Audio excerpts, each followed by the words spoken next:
Welcome back, my dear students. Welcome back, everybody. This is your teacher, Dr. Osama Kashwa. And this is another lecture, a new lecture in the business law, a new lecture in the business law. And I will talk today about the intellectual property. Intellectual property. The intellectual property is a kind of position that you own a position or possess something which is intangible. You cannot touch it with the hand like the gods, but at the same time, it's very important because without it, as example, reputation of a shop. Like as example, if you write a book or you have a poet or you have as example, or you have a poem or whatever, or you have this song, or you have anything that intellectual means brain or conceptual work. It's exactly like any product you have, like any other product, it has the same thing. So if this watch is my watch, if I'm the wristwatch, my wristwatch, if someone took it, or my cell phone, someone took it, then this we consider theft. Also the same thing.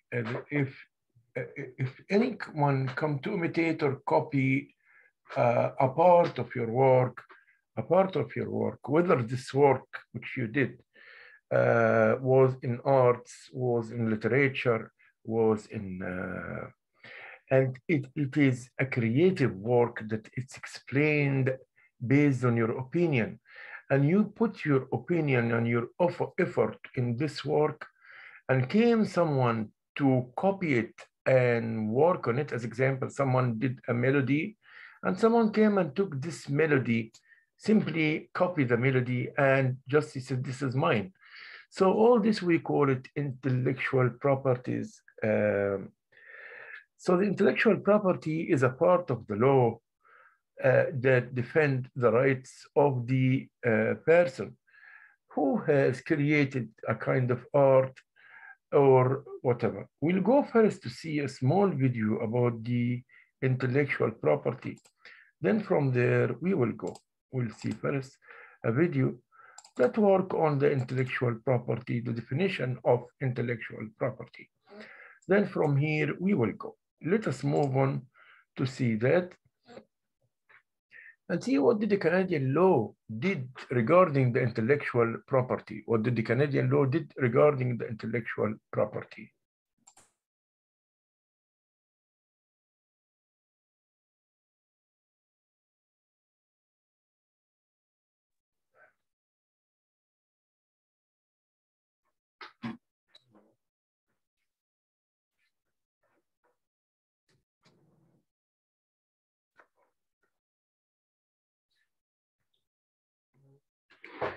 So here we go. What we are saying about the intellectual property to prepare the video, if the video time comes. The intellectual property, we included like the trademarks, the copyrights, the patents, and the industrial design. Those are the intellectual properties. Let's see, intellectual property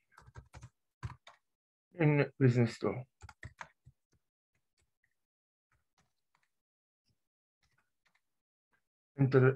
Intellectual property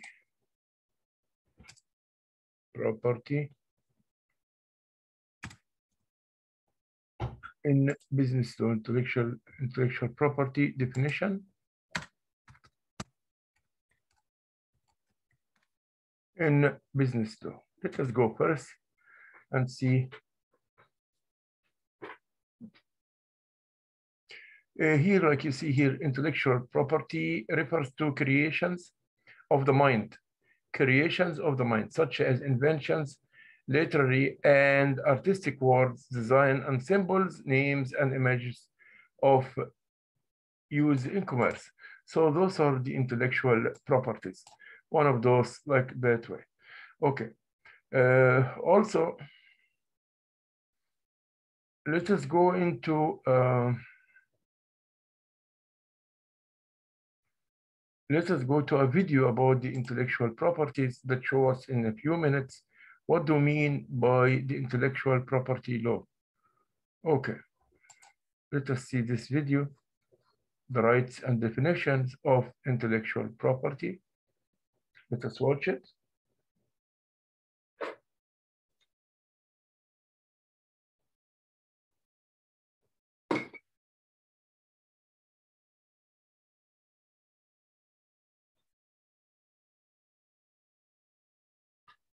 Or let's move on to the second one. This one's, let's see what will be said here about the intellectual properties.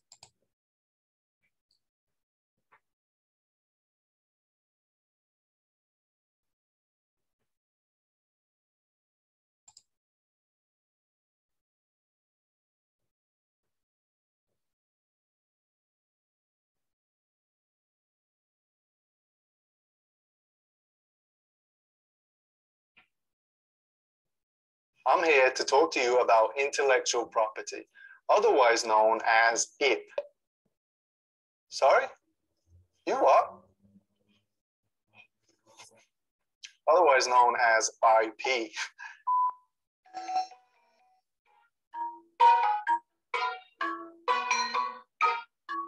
This lesson teaches you about smart legal moves to increase the value of your business and keep those mangy copycats from taking advantage of your cool brand. But what legal moves should you make? And how should you make them? And when? Well, the ins and outs can look complicated, but the whole thing's actually pretty simple, and I'll prove it. Or at least I'll try to prove it. I'm just an actor, yeah. Let's start off by helping you avoid maybe the most common and important mistake, not thinking about your IP at all. You silly goose. Remember way back when your uncle said you should trademark it? Or was it copyright? Wait, what's a patent again? A lot of people get lost when it comes to protecting their secret sauce, but not to worry. You don't need to be a legal expert to know that your secret sauce is delicious and worth protecting. What are trademarks, you ask? Think swoosh. Trademarks protect logos and words that distinguish your company from the one next door. They build value for businesses built on brand. Like the logos which you have, the trademarks also keep protect your rights about your product. That's what he's saying. Just ask Phil Knight. You know, the Nike guy. Just do it. Next, copyright stops others from, well, just that, copying your work. Copyrights exist as soon as you make an original creative work, like the script for this masterclass. A person would need to make substantial changes to your IP in order for it to be considered a new original work under copyright protections. Plus, see, a copyright also, when you do something unique of your own, when you do so, like what he said, when you do something unique of your own. Now, I will go also to another video that might show me more, give me more about the intellectual property. Let us see here on those words of a professor, what he will say about the intellectual property. That will help also.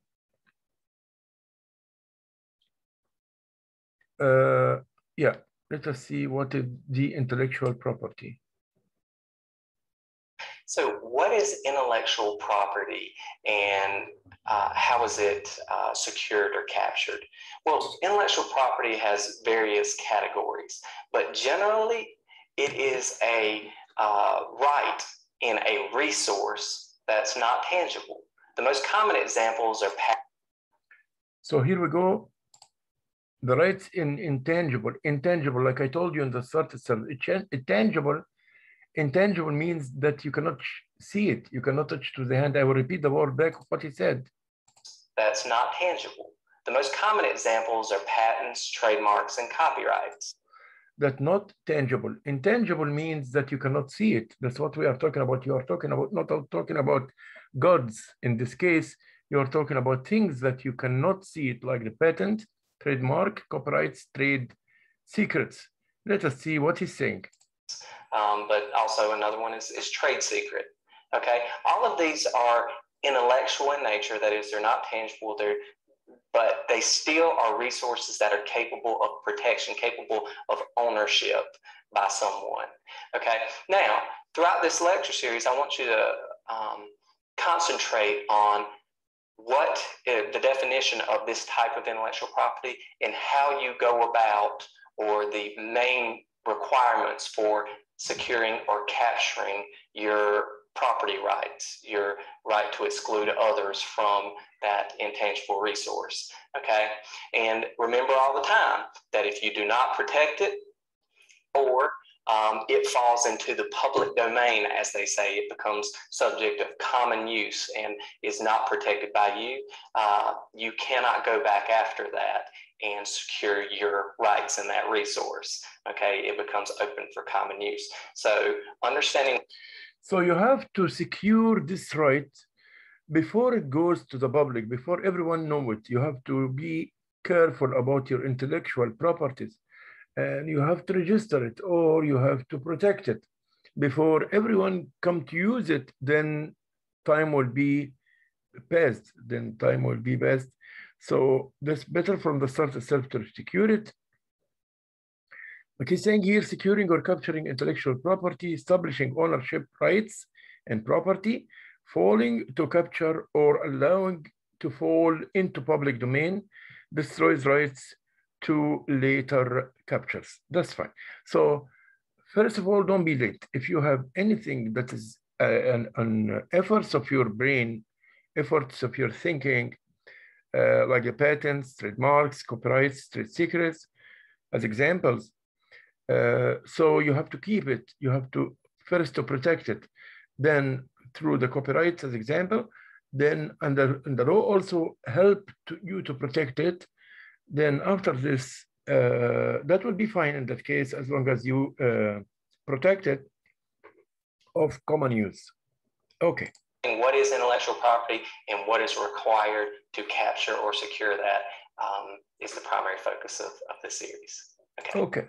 So this was about the intellectual properties, a video about showing us what do we mean by the intellectual properties. We'll go back to our slides and see what are the intellectual properties in Canada regarding. Canadian law recognizes the following basic forms of intellectual properties: trademarks, copyrights, patents, and industrial design. Those four categories are achieved or realized or recognized by the Canadian law, Canadian business law. So we'll take them one by one. Let us go first for the trademark. Trademark, everybody know it. It's like an indefinable feature that is used by a person for the purpose of distinguishing his goods or services from those of others. As example, Lipton tea is a trademark. Lipton tea is a trademark. Nike for the shoes is a trademark. Adidas is a trademark. If we see as example the trademarks, let us see as example trademarks and give example for that. Trademarks of trademark of Nike. Let us say of Nike, trademark of Nike, and let us see how it looks like. Nike, you know, Nike shoes and this buildings and shoes and these things. It's a logo. So Nike trademark, let us see it, how it looks like. You can see it, even the shoes is like a mark, like correct.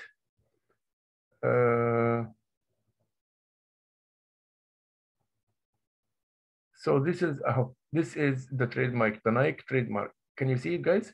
This is Nike trademark. So this is registered. And you can see also the R here, the letter R with a small, that means it's registered. So it's under protection. No one can, and they write also TM, means trademark. trademark. They write also trademark. So this is the trademarks. It is an indefensible, identifiable feature that is used by a person for the purpose of distinguishing his goods or services from those of others. Notice please that the law said goods or services. He didn't say the legislature didn't say only goods, but he said goods or services. So the legislature was here very explicit because he said goods or services. It's about the trademarks. You can see also trademarks for any other products, like as example, trademarks for Lipton tea, Lipton tea. Everything is having trademarks. Let us see, we all see it, here it is. Here is the trademark of Lipton tea. Let us see the trademark. Let us see Lipton trademark. Let us see it. And it has a registration number as well. So it has its own. So no one can imitate this, because if you imitate it, that means this is the trademark of Lipton. This is the trademark of Lipton. So if you imitate it, you are going to be in troubles, because this means that you are stealing, exactly like if you steal a bag or a cell phone or whatever, same idea. If you steal that trademark, that means you are going to be in troubles, because also the law protects it with giving the chance when you are in the start itself to go and record it and go within some procedures till it is protected with these procedures, so that no one else can use it. But if you start from the start itself and launch it to the market without any protection, without any trademark registration, without all this, then in that case, see, there is a registration number for it, and there is a serial number, and there is a word mark. It's called Lipton, and the status here, and here also status date and filing date and registration number. So everything is clear, mark and drawing. That's all for, not only for Lipton, it's for all the trademark details. For all the trademark details, it should be very clear and very well known for the public before it is it's come to be in common use. Everybody can see it. So from the start itself, protect your own trademark as a company from the start. And the law actually will help you to protect this trademark. The law will help you to protect the copyrights also. Now, this is the trademark and we're done for it. We'll go for the certification mark, a special, that is a special type of trademark used to identify goods or services that conform a particular standard.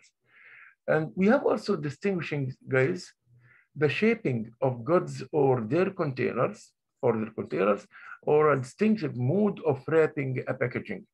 Distinctive mode of wrapping a packaging. Okay. Business operate using a variety of business names, domain names, brands, and trade names. Each of these names involves trademark. The name of an established business is a valuable asset.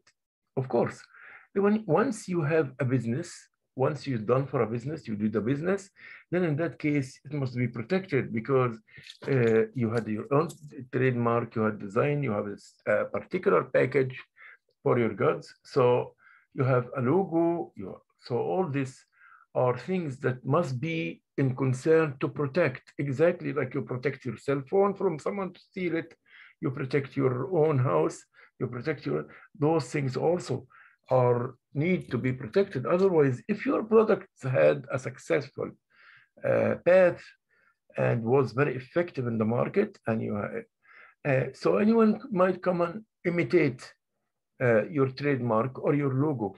If you didn't protect it from the start, he would have come and imitated, and then you will be in trouble, because the consumer does not know which one is yours and which one is the imitator's one, and he might buy any of them. Then even this also will be a problem for your product. If the imitator's product has a lower quality than yours, then the consumer will be upset when he try goods or services again, and he finds that it was not the same as the first time, then he will be upset and frustrated and he will never come back. So this is why the trademark is very important to protect it from the start. The names of all corporations and those of some unincorporated business must be registered with the government under which the business operates. Registration. Okay, till operate here. Forget about these two words. Common law, the tort of passing off. Let us see what is the tort of passing off. The common law protects the trademark. This is the most important part which we want to know now. The common law protects the trademark owner. That's fine. Through the tort passing off, passing off. So all rights reserved. All rights reserved. No one can attack your or can reach your own product, or no one can steal the trademark as long as it's registered. A person commits the tort of passing off when he misrepresents goods, services, or business in such a way as to deceive the public. Look at this, as to deceive the public into believing that those things are the goods, services, or businesses of some other person, thereby causing damages to the latter. Okay. The main purpose of passing off action is to protect the trademark owner from the sale of counterfeit goods, which is actually theft of goodwill. So the point is a theft of a goodwill. If I see a very successful, if I come now as example, let's say Tim Horton. If I came just imitate exactly the trademark of Tim Horton and open a shop of Tim Horton without the permission of Tim Horton shop, then this is theft of goodwill. This is a theft of goodwill. Okay, so the law allow Tim Horton and Starbucks and Lipton Tea and any other and Nike with their own registered logo, with their own registered trademark, to protect their products against who will misuse it, or a person who will take the same design or the same figure and say this is his own product, is like this way, or he will do the same as you, imitate you, so the people will be confused and they don't know who is the real product in the market. This is called theft of goodwill, and the Canadian law, the tort of passing off, defend the rights of the copyright owner or the trademark owner. This is how it works here. Okay. Goodwill. What is the goodwill? The benefit and advantages of goodwill name, reputation, and connection of a business. So again, we'll say the goodwill, the benefit of and the advantages of the good name. Good name because it's built within a long period of time, so you want to protect it. Goodwill, my reputation, my name in the market as a company, as a product, okay? Reputation and connection of business. It's also one of the assets of the company. It is considered an asset like the other assets of any company. So it must be protected. Okay, a goodwill, the benefit and advantage of the goods name, reputation, and connection of a business. So as example now, let us go back to Tim Horton or Starbucks or whatever. And they had a big reputation, a great reputation. They're working from 1960s or 50s maybe. So now almost now like 70 years almost, or 62, 63 years. Same thing like, same thing was Nike, Adidas, all those marks which you know. And I came to use their own trademarks.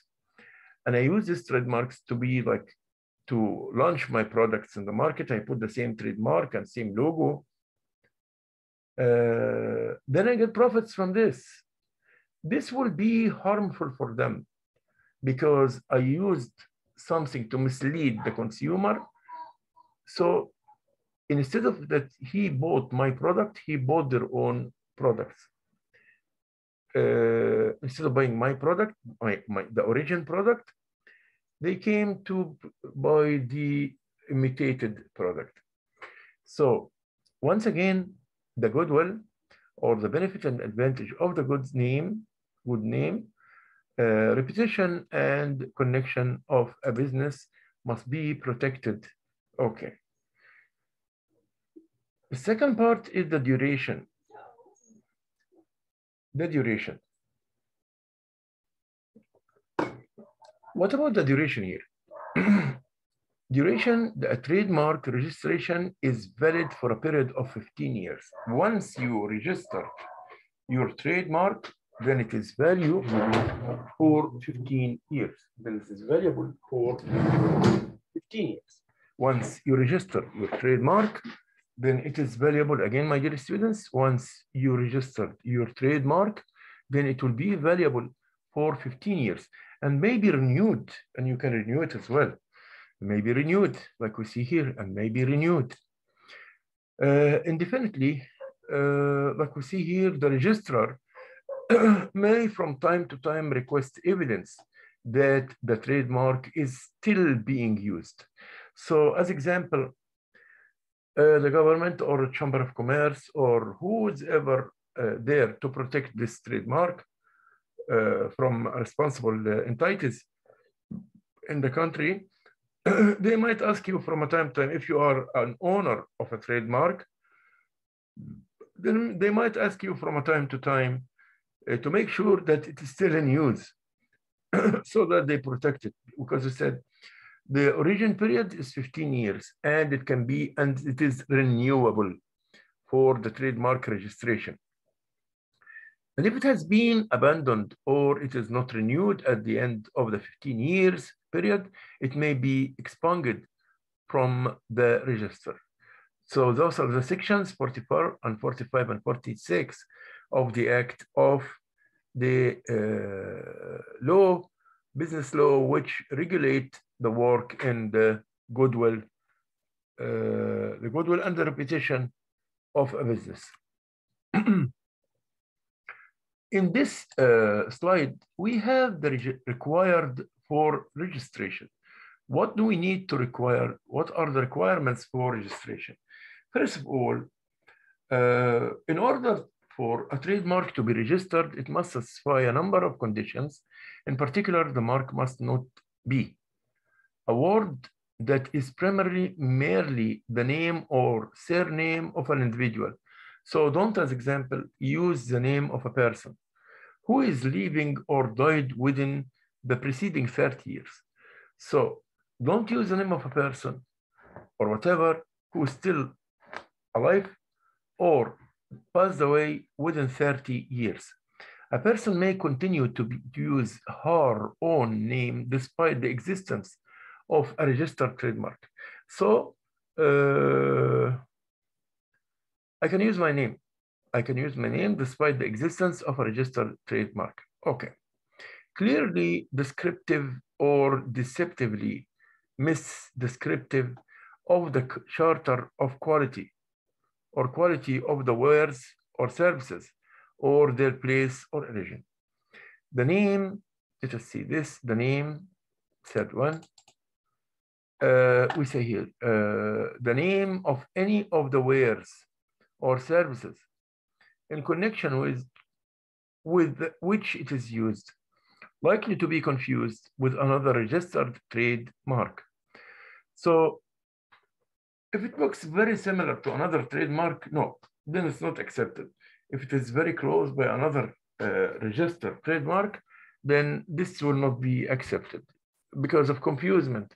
If it is very similar, if you do two, you go with a trademark which is similar to one of the most famous trademarks in the market, and you want to register it, then this will be a problem. No, it won't be accepted in that case.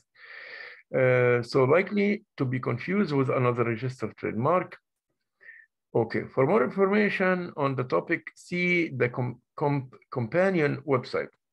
On the companion website, you can see the trademarks of others so that when you put a trademark, not to put it as the same as these companies. A mark that is prohibited by section 9, 10, or 10.1 of the Trademark Acts So don't put, there are marks, trademarks, the Trademark Acts 9, 10, and 10.1 say what should be in the trademark and what should not be in the trademark, what's prohibited and what's not prohibited. So it must not breaching those three acts. A protected geographic, like a protected geographic, Olympic, or Paralympic marks. Don't go to make your trademark like the Olympic marks, or like the Paralympic marks. No, because those are protected by law. So you will imitate them. This is another problem. So stay away from imitating other people trademarks.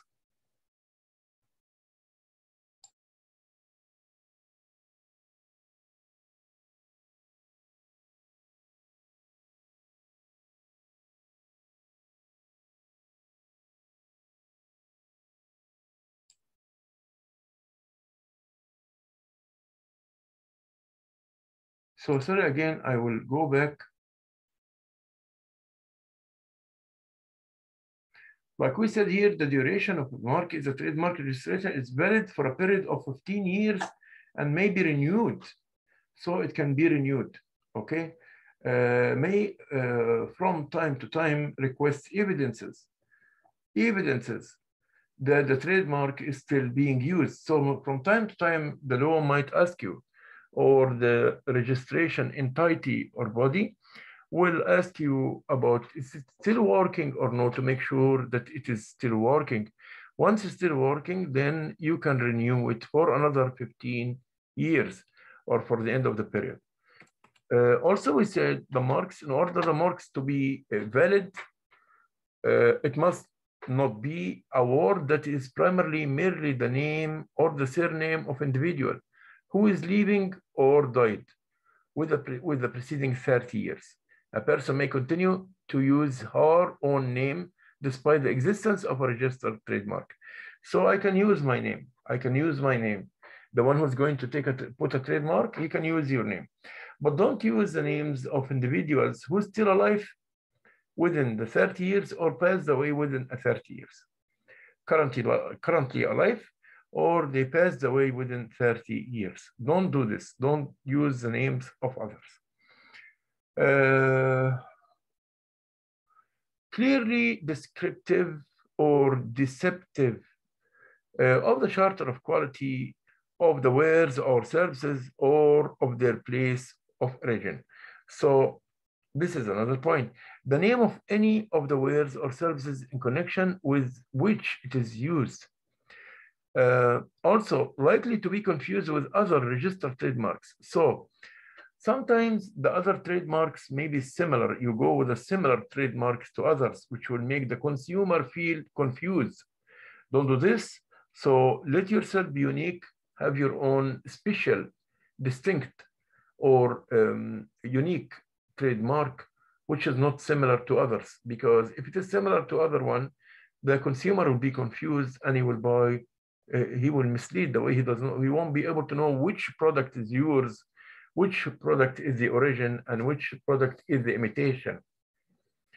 A mark that is prohibited by section 9 and 10 and 10.1 of the Trademark Act. Those we say about those, the Trademark Acts in the Canadian law are organized in the sections 9, 10 on the acts of 9, 10 and 10.1 of the Trademark Acts. So not to breach them, or by other meaning, not to go on the contradiction or the contrary of those three acts. It must be matching with these three acts. That mark is prohibited by section, okay? So it must be not prohibited by these sections, and it must go in accordance with those three sections. Protected geographic, Olympic, or Paralympic mark. So if there is already Olympic or geographic or Paralympic marks, do not imitate them, or do not let your marks be one of those categories. because if one of those categories, you won't be able to register it. We'll go to the second part, which is the copyrights. And in the copyrights here today, we will talk about what do we mean by the copyright first. We will talk about what do we mean by the copyright. Then we will move on to another idea after the copyright. A copyright law balances public access to creation of art and intellect with fair compensation for creators. Again, I will say, copyright law balances public access to creations of art, So the copyrights, like as example, a person who published a book, who is author for a book, who wrote a book, a university book, or a fiction, or a novel. It includes some ideas, some opinion, some ideas, intellect, ideas, perception. He put his opinion, attitudes, values, thinking, his expressions, his way of thinking is different. He put a unique example. He reached to a unique results. All these, we call it intellect and perception. It's a perceptual skills work. So those creation of arts and intellect with fair compensation for creators. Okay, again, I'll say copyright balance public access to creation of art and intellect with fair compensation for creators.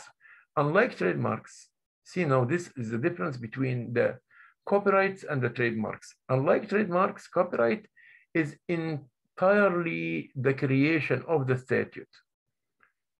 Entirely the creation of the statute.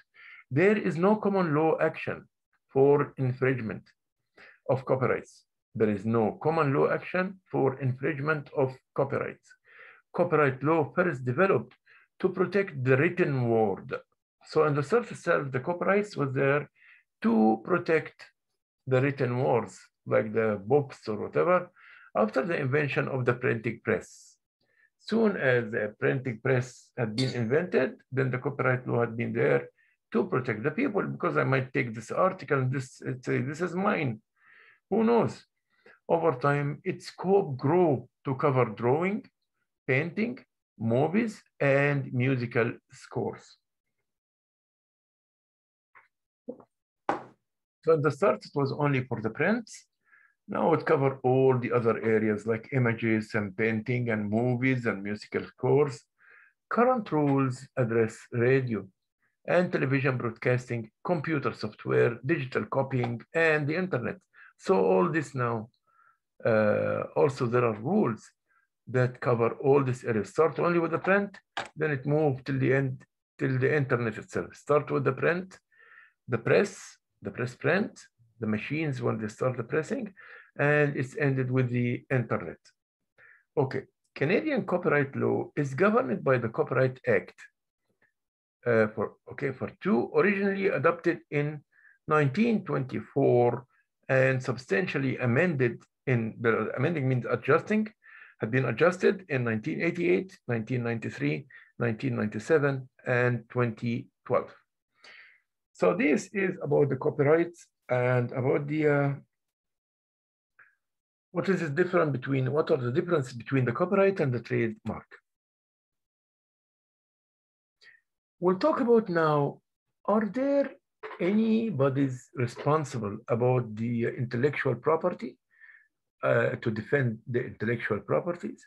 We have World Intellectual Property Organization, that is a specialized agency of the United Nations dedicated to harmonizing intellectual property laws and regimes worldwide. So to protect, as example, an author of a book in Cuba, and this book has been printed and translated in as example, Egypt as example, and it has been translated without the permission of the author, the Cuban author. In that case, this World Intellectual Property Organization will help him to defend his own rights. Okay, and most of it is like kind of compensation and civil courts. It's looked Those issues or the cases of them is an issue of the civil courts, which means compensation in cases of breaching. Okay, digital rights management technology. Digital right management technology. A system collecting data about the licensing, payment, use, and authenticity of a work. This is also another kind of protecting the data. Oh, okay, nature of copyrights. The rights of the owner. What are the rights of the owner in the copyrights? What I'm the owner of something. What are my rights? How to protect myself? What is commonly referred to as copyright really is a collection of distinct rights conferred by the statute. The basic rights of the owner of the copyrights are the right to produce or reproduce the work in questions or any substantial parts of it in any material form. Okay, again, these are the basic rights of the owner, not the user. The right to produce or reproduce the work in question or any substantial part of it in any material form. He can put it in a book, he can do it in a video, he can do it in a film or a movie, whatever he wants. The right to perform or deliver the work in public. So he's the one also has the right, he's the only one who has the right to deliver it in public. No one else can go and take this right from him. The right to publish an unpublished work. This is the other thing. The act is technologically neutral.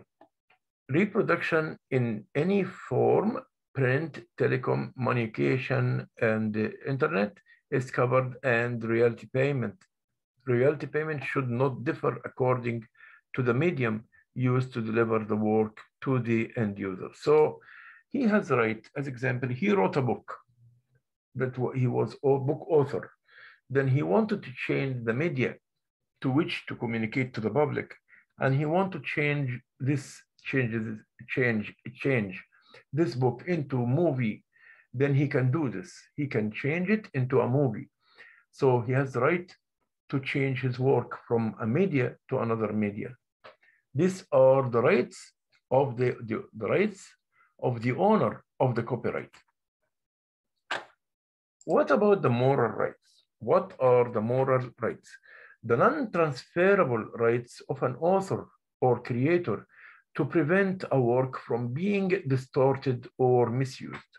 The moral rights, again, they are the non-transferable, you cannot transfer it. The non-transferable rights of an author or creator to prevent a work from being distorted or misused. What are the contents of the moral rights? What are the contents, What are the contents of the moral right? We'll see them right now. The moral right contents, they include the right to integrity of the work, the right to prevent distortion or mutilation of the work, the right to prevent it from being used in association with some product, services, cause, or institutions, and where the work is copied, published, or performed, the right to be associated with the work as author or to remain anonymous. Those are section 14.1 in the copyright law. Those are the moral rights. Those are the moral rights.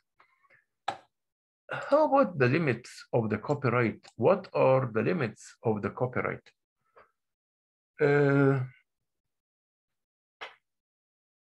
Let us see what did the legislation say here at this point, and the legislature say, and also what is said by the law and the acts in this point. Limits to copyright.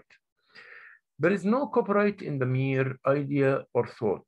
Copyright attaches to the expression of an idea in a material form. Again, let us read the sentence and understand it. There is no copyright in a mere idea or thought. A mere idea or thought, there is no copyright. Facts, there's no copyright. But the copyright is attached always to express of your own opinion, expression of your own opinion about something. But the mere facts, no. The mere facts, there's no, because simply he didn't do the mere facts or the natural things, he didn't do it, okay? But what is his ideas or opinions regarding it? This is a copyright. Copyright attached to the expression of an idea in a material form, as we stated in one leading case. This is the point. An author has no copyright in ideas, but only in his expression of them. Very nice sentence. Again, I will say it. Again, I will say it. An author has no copyrights in ideas. In the ideas, there is no copyrights, but only in his expression of them.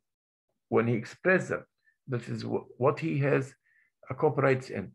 The law of copyright does not give him any monopoly in the use of the ideas with which he deals. Look at this. So because simply the ideas is not his own invention. The ideas is not of his own invention.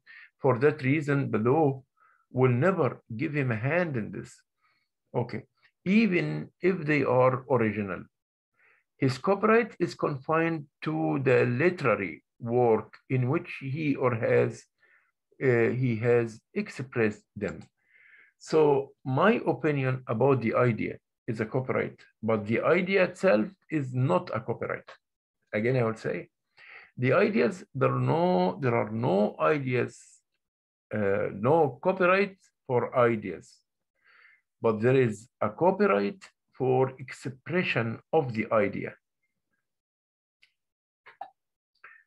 A playwright, as example, could borrow the plot from another person's novel, can borrow the plot from other person, provided the play is expressed entirely in her own words.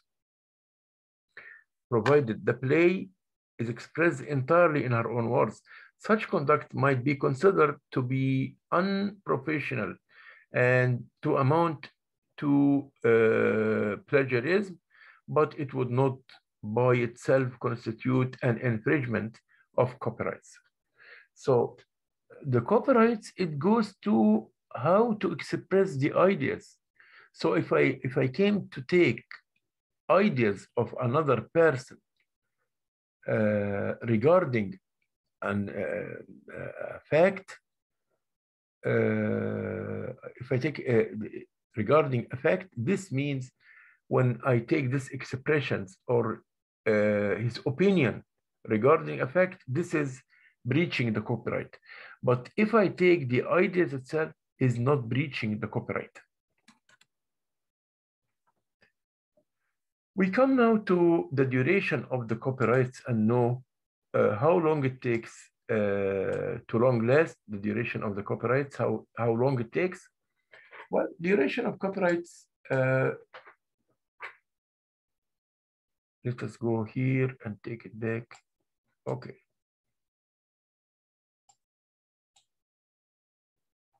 Sorry about that, guys. We were in 30. We were in 30. Okay, here is the durations of the copyrights. In Canada, a work is usually protected by copyright during the life of its author and for a further period of 50 years after the author's death. Again, we'll say that the duration of copyright in Canada, a work is usually protected by copyright during the life of its author and for a further period of 50 years after the author's death. This is section 6. The deceased author's estate or an assignee of the copyright, for example, a publisher may use the protection. The Act prescribes different terms for the following. As example, photographs are protected for 50 years from the making of the original negative or plate. Cinematographic work are protected for 50 years. Posthumous work work not published before the death of the author. The posthumous work, if that work was not published before the death of the author. So when he was there, he was alive, it was not published yet, or protected over 50 years from the date of the first publication. So if after he died, as example, there was a first publication like today, 21, then it is protected till 71, year 71. From the date of the publication, not from the date of his death. Okay. Jointly authored work are protected over 50 years after the death of the last surviving author. Jointly authored works, all the jointly authored works are protected for 50 years after the death of the last surviving author. So if there was a work between 3 persons, and this they are together in a book or something, they wrote a book together, then this book will be protected till the 50 years, not from the death of the first one or the second one, but from the death of the last one. Should be protected for 50 years from the death of the last, from the time of the date of the pass away, the date of passing away of the last author of the 3 authors who wrote this book. Okay, we'll come now to the part of remedies for infringement. The infringement is the breaching the copyrights. If someone breached the copyrights or the trademark or any kind of conceptual skills, the usual civil remedies are available in cases of infringement of the copyright, including the usual civil remedies. Civil means compensation. When you read the word civil, you know it's not a crime, but it will go into be compensated financially with monetary units. My other way, I will pay money if I breach the rights, the copyrights. The usual civil remedies are available in cases of infringement of the copyrights, including damages for profit or income lost by the owner. Okay, because you imitated me, or you took my own logo, or you took my trademark, or you put similar trademark to mine. The people went and bought your product. Consequently, I have a reduction in my sales volume, and that affected on me, on my business, and I lost $100,000 in this, so you have to pay for me $100,000, or for conversion of the owner's property. Accounting for profits made by the defendant as a result of the infringement, normally an alternative to damage. So how much you made profits? Then you have to substitute the owner, the original owner of the copyright with this amount. Injunctions to restrain the defendants from further infringement and to require the surrender of any offending copies. So I have to stop him from continuing breaching my copyright. I have to stop him and take, even if he's having something that still he's using in hand to breach my own trademark, logo, copyrights in general, then I have to stop all this by the court power. We'll come now to the third part, which is the patents. This goes to the inventors. Inventors nowadays, as example, we are in the COVID day now, and the companies which invent the COVID-19 vaccine,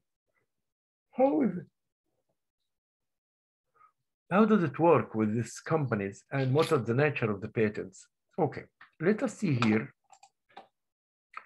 about the patents and see what we will say about it. An inventor of the legal representatives of an inventory may obtain a patent that gives the applicant a monopoly over the invention. Monopoly means he's the only one. He is the only one. I invented something, so I'm the one who control it now, because it's my thoughts, my ideas, my results, my conclusion. It's my mental effort. So I own it. For that reason, I own it. Over the invention for a period of 20 years. Section 44. Okay, Section 44 will protect the inventor for 20 years. This secures the exclusive rights, privileges, and liberty of making, constructing, and using the invention and selling it to others to be used. So, as example, the COVID-19 inventors, vaccine inventors, they have the right to use it for 20 years. And also one thing, he can also sell the secrets of this industry, or franchise it, or whatever he wants to use it to other companies. He's the owner, and he can be the seller of the ideas to another companies, okay, or other countries. In exchange for this monopoly means you are the only one there. You are the only one. So the inventor is the only one who has the right to use his invention. The inventor must make the invention public. So by filing an adequate description of the invention. So it must be known to everyone, not secretly. Nothing goes secretly. It must be known, and he must apply for the protection of his own patent rights, the patent rights protection. So it must be public. It must be well known to the country itself or the place which he lives in, so that others will be able to duplicate the invention freely within the statutory 20 years period expires. Okay. Protections of right patents. Patent rights protection. So here we go. The first part. Patents rights last for 20 years, so long as the yearly maintenance fees is paid, because there are maintenance fees to protect his own patent for 20 years. A patent confers on its owner the exclusive rights of constructing and using the invention and selling it. Perfect, cool, that's very nice. Okay. To others to be used, an owner may assign patent rights to others or grant a license for their limited or exclusive use. So it's all in the inventor's hand. It's all in the inventor's hand. He is the one who will decide. He's the one who will decide to give his invention to others, either by licensing them to work for a limited time or for a permanent. An assignment must be written and registered with the patent office. There is in every country, there is a patent office, as must a grant of an exclusive license. So this is, if you want to take a license, okay, you are the inventor. You are the inventor. If you want to take a license, first you have to register in the patent office. If you want to take a license, this is the country is telling you, if you want to get use and get advantage of your invention, you have first to register your invention in the patent house. What about the compulsory licensing? Nowadays, as example for the vaccines and this and that, you hear about that the whole countries, they don't have money to buy the vaccine, but still there is something that they can get use it, we call it compulsory licensing. Compulsory licensing. So what about the compulsory licensing? The aim of patent, let us just enlarge it so we can see it very well. And let us move this here. That's fine, we are good now. Yeah, okay. Compulsory licensing, the aim of patent law is not only to encourage new inventions by protecting them, but also to encourage the working of those inventions in Canada without undue delay. What's the meaning of this? A patentee cannot simply hold a patent for the purpose of blocking trade. So you cannot hold him and tell him, no, this is my right only. If it does not exploit the invention itself in a reasonable manner, it must sell it or grant a license on reasonable terms. What we care about is this: where does abuse another person who wishes to make use of the invention may apply for the agent of a compulsory license, which may be ordered on terms that allow the applicant to work the patent while giving the patentee a fair return.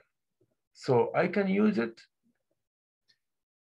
It doesn't mean that if it is for the good of the mankind, it doesn't mean that I will use it in my hand and just delay the people of getting benefit from this invention. No, no. Still, the patent, the applicant who needs to work on the invention, he can pay and use the invention. So it's a compulsory. It's not with the mood of the inventor, no. Shall stop here on the law and the international business. Today we talk about the copyrights, trademarks, how the law protects them, what are the problems of which goes in breaching the trademarks and the logos and the intellectual properties in general. We talk about the definition of intellectual properties. We talk about the rights of the intellectual properties. We talk about how to save these rights.